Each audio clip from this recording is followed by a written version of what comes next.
And I see that we're running somewhat ahead of schedule. I'm sure that there will be people who would criticize that, but stick with me.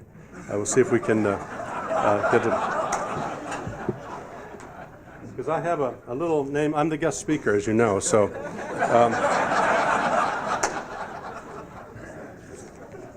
And at this point, my task, it says, program introduces speakers so that he or she is at podium to start speaking at 12:55.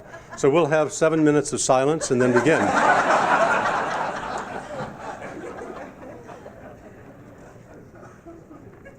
You know, they promised me a warm-up act, and it's not here, so I'm sorry. So this is all you get. I've had 2 turns at this podium. It's been a privilege to do that for Tim. He was away on some special events, but I barely got started, and so let me continue today, if I may. I'm actually extremely honored and flattered and sobered and excited about this opportunity. I suspect every president says that. That's because every president, I'm sure, feels that too. Your confidence is inspiring to me, but also humbling. In preparing for this year, I especially came to appreciate the extraordinary depth that we have here amongst us in this club of people who have talent and passion, people who are leaders, people whose range of skills makes it possible to have the kind of collective activities that keep us connected to each other and to Madison. Looking forward, in fact, I'm also very pleased to anticipate working with President-elect Michelle McGrath. We have a full year ahead of us, and for all of you as well. Tim was right. When asked, you work hard to say yes. And that's evident. There are 44 committees that need chairs each year. And the only handful of people who could not say yes, without exception, gave me good reasons why they couldn't do it. That's a remarkable level of response from an organization. And I find that one of the most satisfying things about this club is the degree of mutual respect that we hold for each other, the speed with which phone calls are returned, and the kindness that we show to each other. It's a very, very wonderful experience to have. And the president is lucky enough to have that in spades for a short time. This club has a number of attributes to it and a number of capabilities in this community. And I think most of you are familiar with its programs, and I won't catalog them, but I'll speak about them a little bit later after saying first, thank you all, and let me tell you a little bit about myself. I've been asked to do that. You'll probably wonder about me, so I'll set some questions to rest and probably raise others. First of all, I'm unable to bring to the role Tim's beautiful linear logic, although I think we did complement each other in that regard.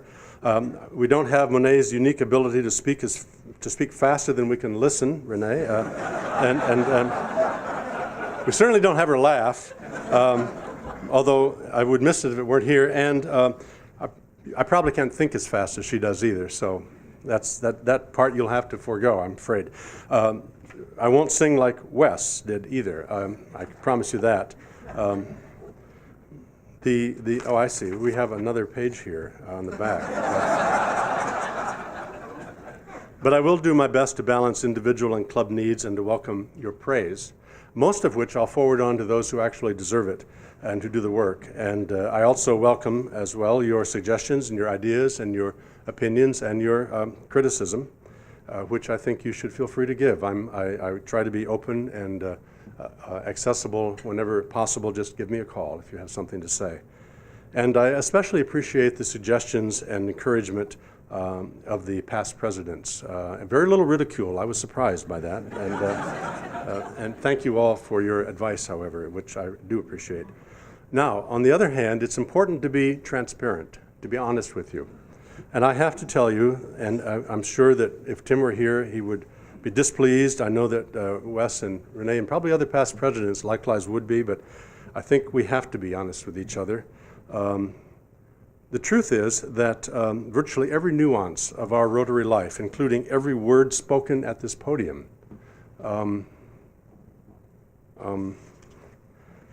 every Pat, turn the page. Oh, all right.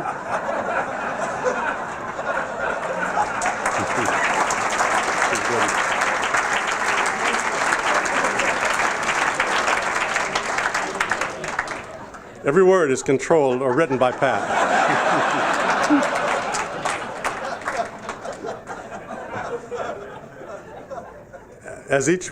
Sorry to get you out of your comfort zone, Pat, but I appreciate it. As each president will tell you if asked, we are deeply indebted to Pat and the office team for their wisdom and their knowledge of the club's history and of its members, all of us, candid advice, diplomacy for sure, and a remarkable ability to sort through and maintain reams of handouts, lists, data, and yes, even the production of the Wednesday meeting notes. And I came especially to appreciate this when Pat and I attended the National Large Club Conference in San Antonio earlier this year. And I realized what her standing among her peers is, her high standing in this country. And it's remarkable that we have such an asset with us, Pat. Thank you very much for what you do.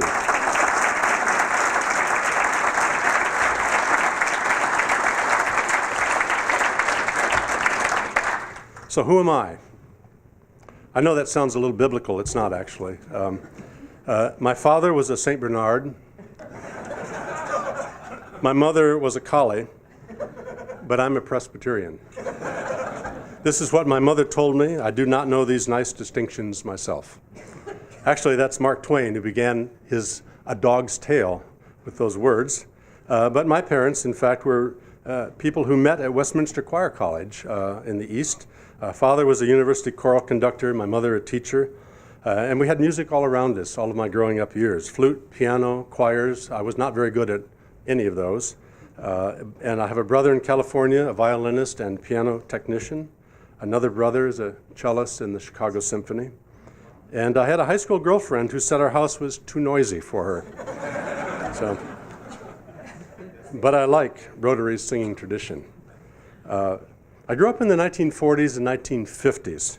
50 is probably the formative year in some ways. A kid in a small town, a college town in Hillsdale, Michigan.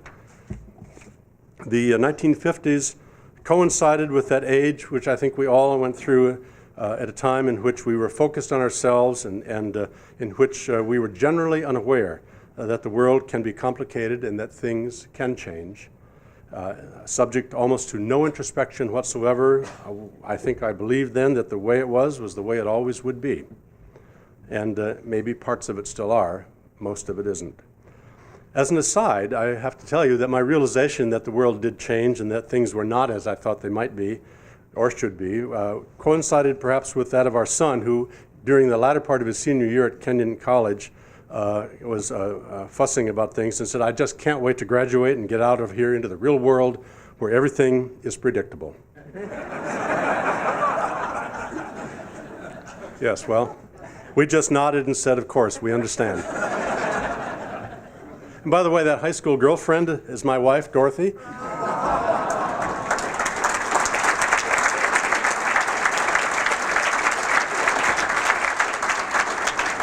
"50 years last month, as a matter of fact.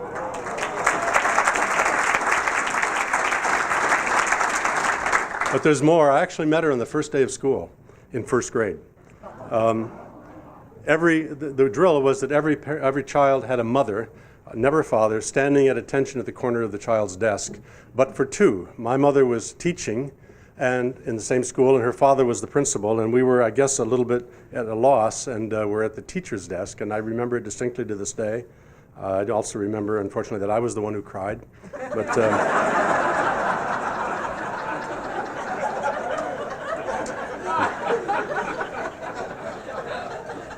the teacher, Mrs. Dagan, however, worked it out. We're doing fine. She did trade jackknives with Dickie Oliver somewhere around the third grade, though, and I have never been able to get over that. I work at it, but it's been great. I'm glad you're here today. So her father was my principal, and I somehow always tended to think of him that way for a long time. Actually, until he passed on, I think that was probably the, but it's a great family, and it makes high school reunions a lot more fun, I have to tell you that, too. We have one son, Lincoln, and his wife, Tia Dida, who live in Reno, Nevada. Would have thought before that Reno was not a place that you would necessarily have to go or want to go, but as they pointed out to me, there's much more there than you read about and hear about. There's a strong civic sense. There is a symphony and a dance company and a university and a medical school and good hospitals, which for them is an important thing. He's a medical student and a flight paramedic who works for Reno Helicopters Service, covers 4 counties. He's quick to point out that it includes Truckee and Lake Tahoe, which is just a short distance from Reno, as a matter of fact, for those of you who've been there skiing. Tia, who is from Kosovo originally, an American citizen now, is involved in internal medicine residency in Reno, at one of the large hospitals. Hobbies? I had a few. I flew gliders, sailplanes, and small aircraft. I still look forward to AirVenture in Oshkosh every July. I'm going this year as well. And I enjoy photography. I would say reading, but in my business, history, that comes with a job. Although the truth is that today, these days, my chief currency in reading is current events, for reasons that will become obvious in a moment. Mostly, in other words, I work, like most of you do most of the time. I'm the Ruth and Hartley Barker Director of the Wisconsin Historical Society. I'm trained as an historian, although I have to say I never really made it probably successfully as an historian, despite the degrees, certainly never to the level of Dave Mullenhoff or Rich Leffler, who are amazing historians. Rather, I have become, and long since became, an administrator and a fundraiser, as many of you from the nonprofit world would especially understand. And history is the tool then by which I evaluate our organization and the work that it does and the degree to which it makes contributions in communities. There are 2 things you need to know about history that we think about a lot. For one thing, it's a growth business. Good times or bad. More than you can say about some of your businesses, right? And collecting in the present, as a matter of fact, is more efficient and frankly more fun because it requires more community engagement and thus the current events. It's our stock and trade for that as well as for the conversations of fundraising. We have a chance, for example, to document our governor's race to the presidency or however far he gets. And we take that very seriously, as a matter of fact. It's a digital collecting effort right now, as a matter of fact, more than it is a paper effort. But they do have records and they have images. And there are others who gather images and reports about the presidential candidates as well. And we will gather that as we have other initiatives in the past. So as I said, there are 2 things about history. I'll get to the other one. But let me begin my historical journey first by telling you that I was a college professor for a short time, a year, taught at a small college in Dickinson, North Dakota, which is a long way from anywhere except Montana. And Montana's a long way from a lot of places too. So I've shifted from museums, one to another. The first one actually was in South Dakota, Terry Anderson's South Dakota, as a matter of fact. I think we established through some connections in her wife's blog that actually she may have written a piece about me back when I was there. I was there and left in the year that they were active and in that state, although we grew up there. So it's I remember that time well and the good friends we still have there. But I've moved, as the buildings go, I go, because in our business you can't develop your own and grow it from where you are. I've been in Nashville, Tennessee, where I had an exhibit, museums in a building that I learned to call the World War I Museum, and in the War Memorial Building. And I've learned that most of those are single-syllable words. So we had exhibits on World War I in the War Memorial Building, to translate. Chicago Historical Society for a dozen years, getting to know a fantastic and amazing city. City of the big shoulders, it really is. With a big advantage, you can't build to the east there, and it makes the city entirely different from some other cities. I was then in Pittsburgh at the Carnegie Museums, 4 Carnegie Museums, art museums, 2 of them, Andy Warhol Museum, a large general art museum, a very large natural history museum, and a science center, an experiential place, as well as a 20-branch public library system for the city. It's the way Andrew Carnegie set it up. He left no money, but he left buildings, actually, and that's worth quite a bit.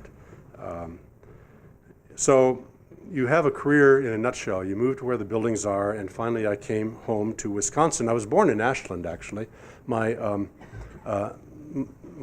father was drafted into World War II, and my mother took me home to Cleveland, but said that before we left I had 3 great months in Wisconsin. So been struggling to remember that ever since. But I do remember Cleveland well. So we move around in this business a lot. Wisconsin Historical Society itself is a state agency. That's important to us, not only because 60% of our funding comes from your taxes and mine, but also because it says that we have an obligation to the people of this state. We have an obligation to serve. We have an obligation to reach out. We have an obligation, when possible, to be affordable or even free in what we do. And that's an important dimension for us.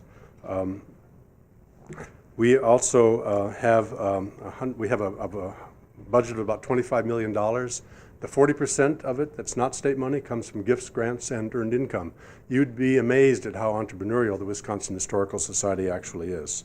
129 full-time regular employees, another 350 part-time, partly because we have historic sites that are open in the summertime only, and we have a lot of work-study students that we employ through the university, and about 200 volunteers as well. So we process a lot of people through the payroll and personnel systems, but we have a large number who are temporary or are part-time, and they make all the difference for us.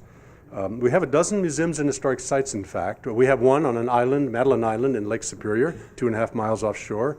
Although in winter on the ice road you can drive over. 2 years ago, the ice was 52 inches deep, as a matter of fact. People took all their construction supplies over for the following summer so they wouldn't have to pay the ferry fees. I don't blame them. And the students get back and forth on what's called the wind sled, which is a boat, a very sturdy boat, with a propeller, a little bit like the Everglades boats, but covered. And so that if it's over thin ice and it sinks, they just keep going. But it only floats that way. But it's an interesting culture over there, to say the least. All, I don't know, 50 people who live there all winter. We're closed in the winter on most of our sites, as a matter of fact. We also have a museum on an island in the Mississippi, Prairie du Chien. It's a Victorian house on Ferryol Island, which is now abandoned, but was inhabited for a long time and flooded, I'm sure, every year. It still does. Not our site, built up on a platform of dirt. They got it right back in the 1850s. Has never flooded, right up to the door, but never flowed in. And Old World, Wisconsin, which some of you know, it's our largest site near Waukesha in Eagle, Wisconsin. But we have a dozen museums and historic sites scattered around the state, as a matter of fact. And we are trying very hard to extend the awareness of those to a broader community as a matter of tourism. I travel a lot, 25,000 miles in the state, except on Wednesdays now. And in Wausau, for example, on Sunday, my wife and I were there celebrating the Pomeranian, a Low German celebration of their culture in central Wisconsin. It was wonderful to be in a place where nobody said, "So how do you spell Ellsworth?" What they say is, "How do you spell Brown?" For a short time, I have to tell you, when you're 9, Ellsworth is not a good name. It's memorable now, but not when you're 9. And we may have inflicted that on our son Lincoln as well. When he was, I don't know, 2nd or 3rd grade, and he was in Chicago, every street was named Lincoln Avenue, Lincoln Plaza, Lincoln Bank, Lincoln Hotel. And he began to cry one day in the car, and I said, "What's wrong?" And he said, "How do you change your name?" And I said, "Well, you have to go to court and so on. What do you tell a 2nd grader? Why? What would you like it to be?" He said, "Big Bad Leroy Brown."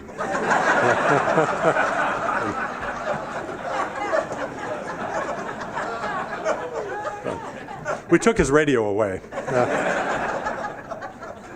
He's overcome it since. In fact, we watched a show once done in Sangamon State Park. We headed up after the season at the Chicago Historical Society. And it's about Lincoln's life. It's a trilogy, actually, a college student act. It's a wonderful program if you ever get down that far to see it. And it was at the conclusion of the story, which included the Civil War. He couldn't quite sort out the blue from the gray, but probably didn't matter to him. He mingled with the people and the reception and said to the actors when they said, "What's your name?" And he'd say, "Lincoln." And they said, "No, what's your name really?" He said, "Lincoln." And the next day he said, "I know why they tease me now, Dad." He said, "They're jealous." It's been good ever since.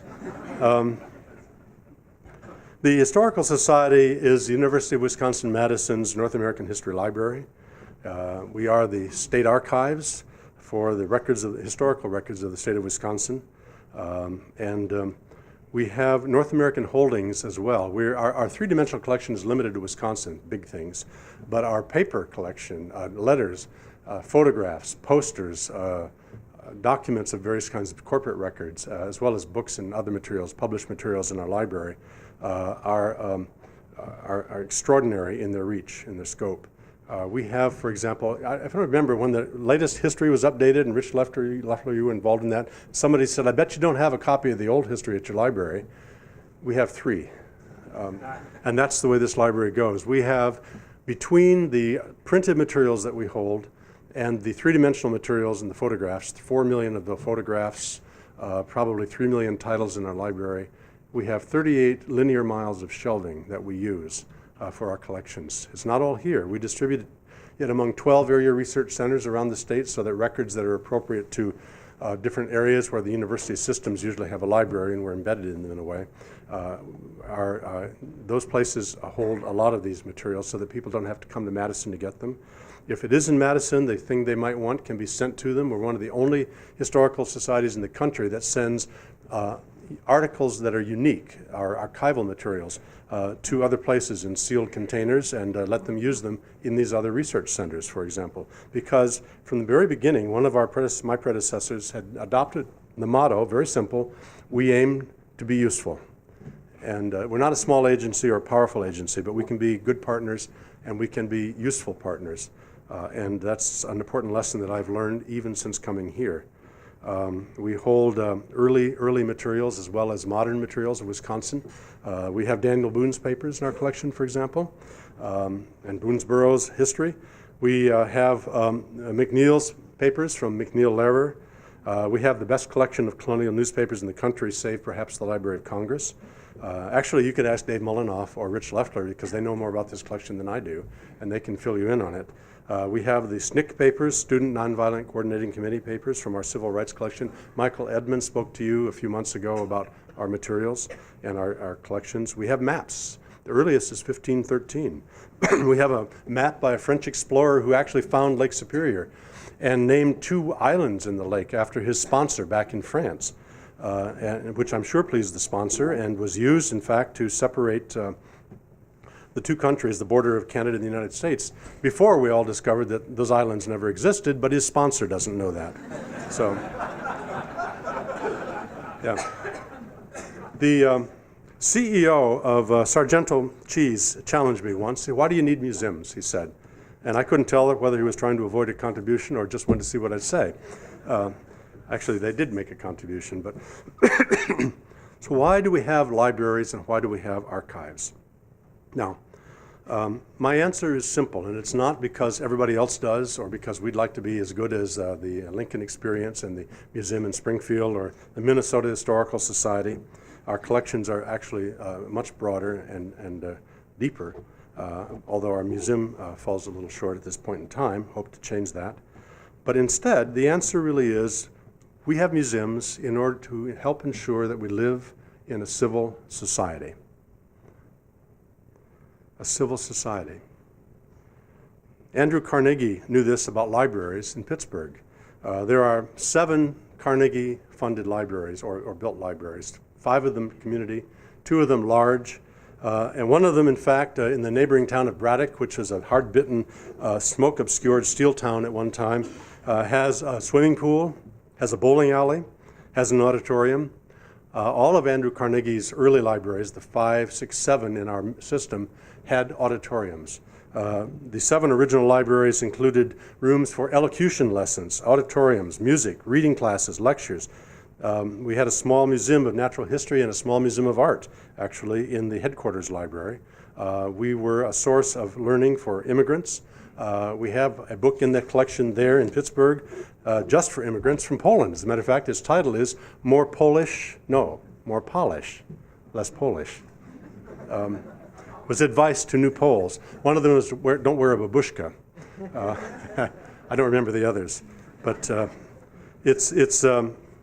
2 art museums, by the way, one art museum and the natural history grew into the large natural history museum.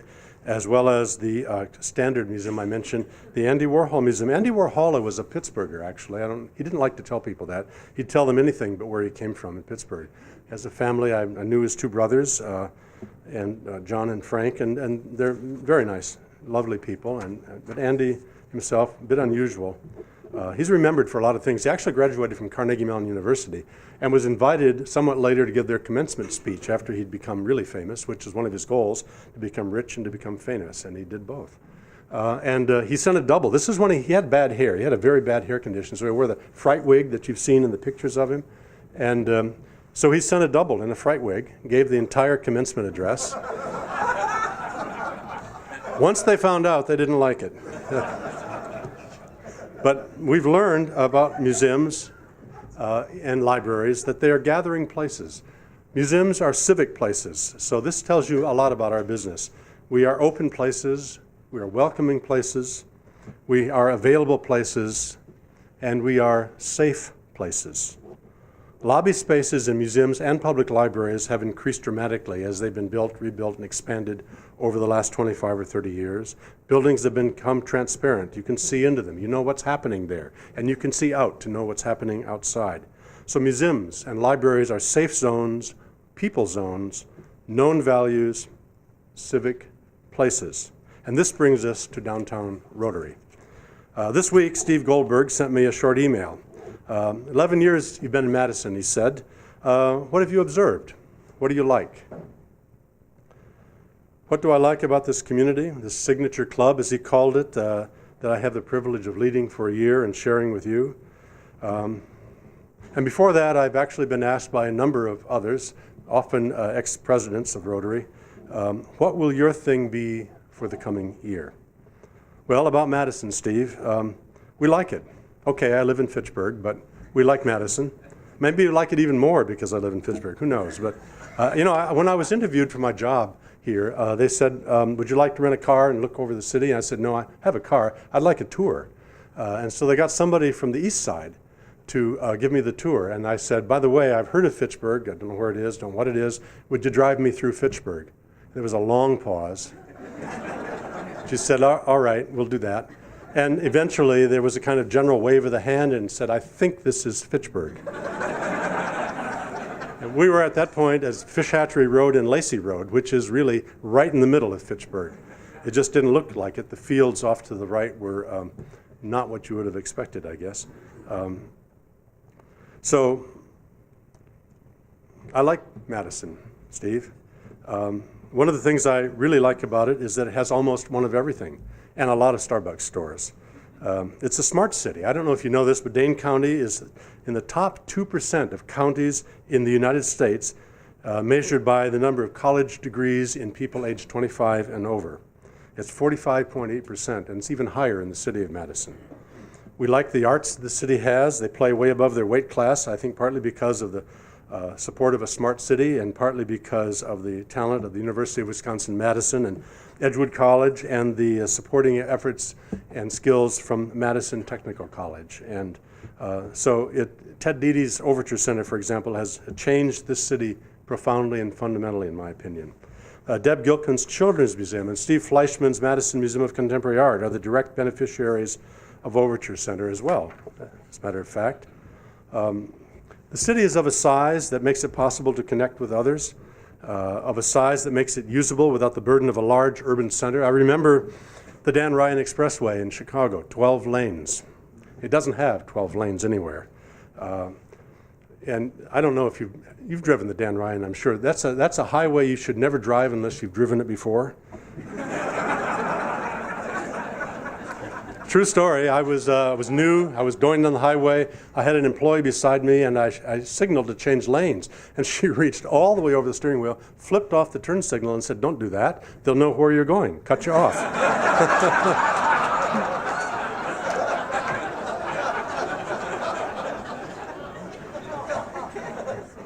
So if you see somebody weaving through the roads, it's me, probably. I learned to drive in Chicago. I learned to vote in Chicago, too, as a matter of fact. That's another story. We'll save that for a different program. But it brings us back to the club. Yogi Berra, one of America's great philosophers, although he didn't know it, said that if the world were perfect, it wouldn't be. Now, I'm not quite sure if you parse the words that you can make sense of that, but we know what he meant. This is a smart city, but sometimes this smart city gets tangled up in its own arguments. And the second thing about history was observed by William Faulkner in 1951 in his combination book and play, Requiem for a Nun, when he said, "The past is never dead. It isn't even past." It's never dead. It isn't even past. So if we can connect in the city because its size makes that possible, we have not yet connected with all of its parts and all of its people. And if Madison is large enough to provide ready access to amenities, it's also, unfortunately, large enough to harbor systemic problems and to hear the words, "Are we safe yet?" from different quarters for different kinds of reasons. This isn't the small town where my wife and I grew up, where the disadvantaged lived in that house down the block or scattered among others in town. It's not the homogeneous town of Hillsdale, 7,000 souls, including one Jewish family and African-American students and one Korean living as students on the campus. And that brings us again back to Rotary. I don't have a thing for Rotary, actually. That is, I don't have a thing to do this year that will be my signature mark. Except for one thing, and that's good news for the program committee. Just to let you know, no new members this year. Not going to do it, because that means there won't be a roast. If somebody says, "Tell me about Rotary," you can say, you don't want to belong.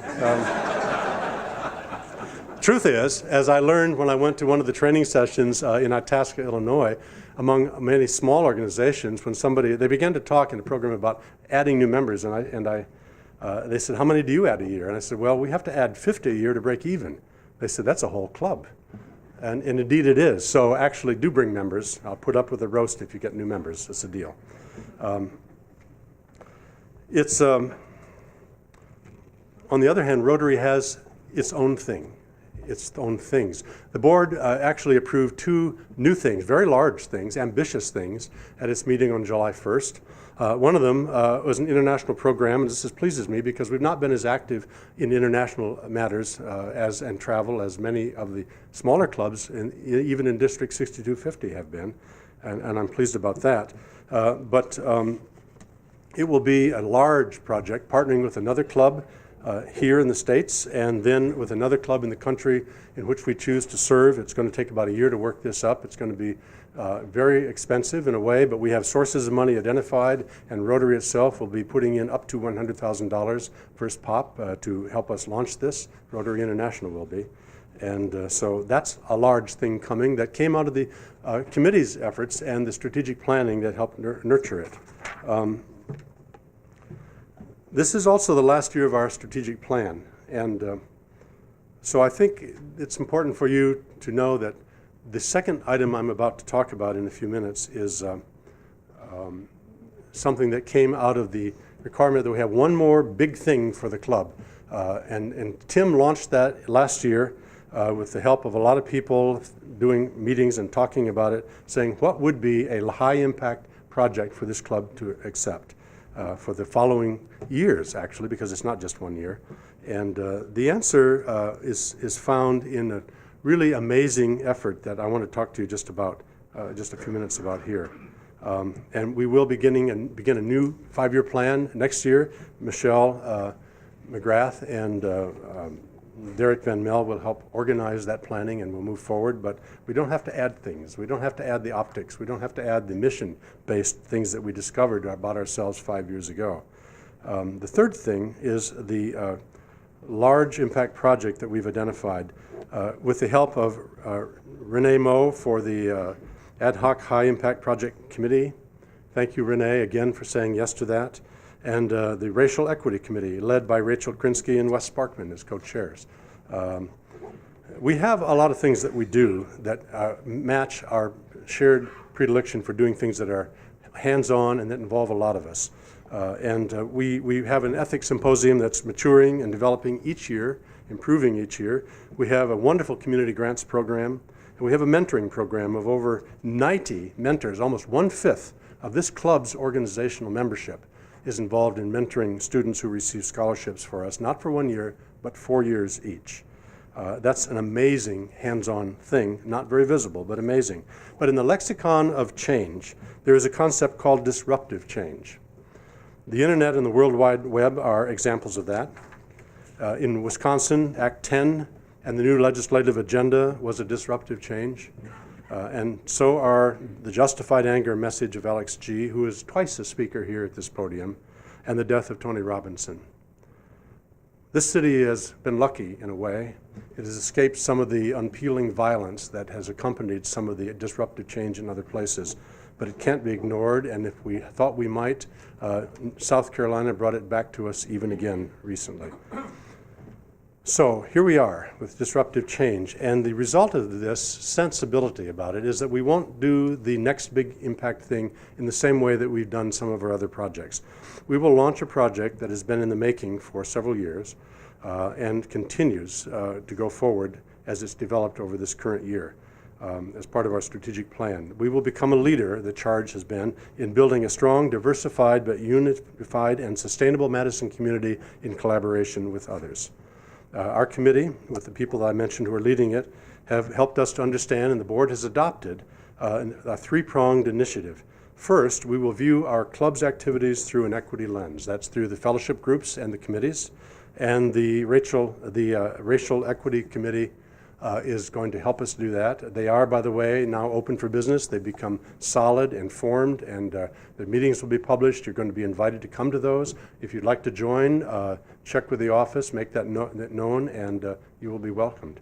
And so I think all of us have a part in this. We'll announce more about what's happening as that is rolled out. The second is that we will invest in self-selected Rotary businesses who are interested in developing a more diverse workforce in their own organizations, providing training, coaching, and resources to build and sustain cultural competence and evolve their workforce to leverage the opportunities that diversity can bring to us. The business case for diverse workforces is very clear and well documented. We are partnering with the YWCA on an existing program for this focus area. In our centennial year, we were underspent by $40,000, and the remaining money will be dedicated to this project and will cover the costs of it.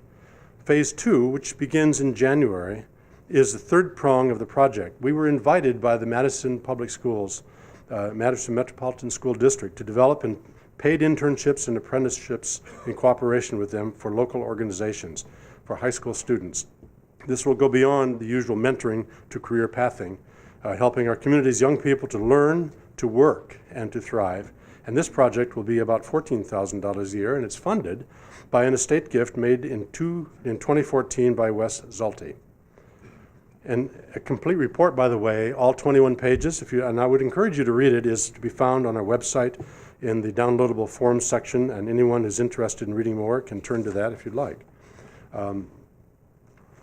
We will inform you more about these as they move forward and details become available.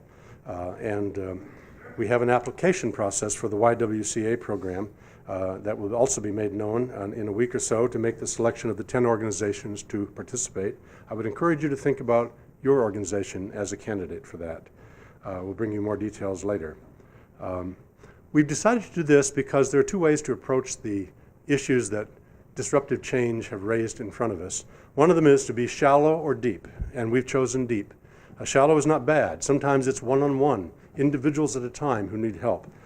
We've chosen to be structural, not individual, because structural interventions aim to choose the systems themselves and improve the access that ultimately helps even more. We've chosen employment versus other inequities because this club, it is perceived by others and by ourselves, has the ability to actually do something about employment. Many of us lead companies, and this seems fitting for our makeup, our scale, and our abilities. And finally, external versus internal, we have chosen to partner with an existing program with other organizations, but others do many things as well, and they will continue to do that. We want to be part of that. So I ask for your support in this and your tolerance of the learning curve that will undoubtedly go with it, and then join us in enthusiasm as we explore the results of the international travel, this new program for equity, and additionally, all of the wonderful things that we do. It's a privilege to serve you. I'm no longer your guest, I'm your president. Thank you for that privilege. Good day.